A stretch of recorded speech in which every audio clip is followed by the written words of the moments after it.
So, we will build a sidebar in Next.js using Tailwind CSS. Let's install the Next.js app directory from documentation. After installation, run yarn or npm run dev to open up your dev server locally. It should look something like this. Next, install the Tailwind CSS packages from documentation. Run the following commands, and it should automatically generate all the boilerplate code for you. This is how easy it is to use Tailwind CSS. I really like the utility class approach. It makes writing CSS much more faster. To organize your hardened project, create a components folder inside the app directory. Then create a sidebar component, which is a server component. It is interesting to point out, Next.js will throw in weird error if we try to use React hooks in a server component.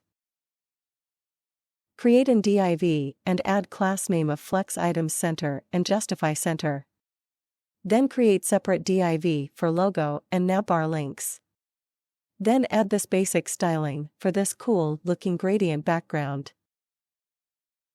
Note, I am taking these gradient classes from hypercolor.dev. Next, add some styling to nav links like hover, animation, width, etc. You may notice that I am using different prefix for media query. You can change this setting entirely or extend in theme/extend/screen in your Tailwind CSS config.js.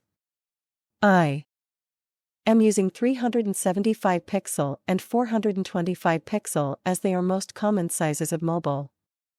Oh, let's run the server again to see changes. I think the default CSS is causing some weird behavior. Let's remove it to keep it simple. It done. Yeah. Thank you for watching. Code in GitHub.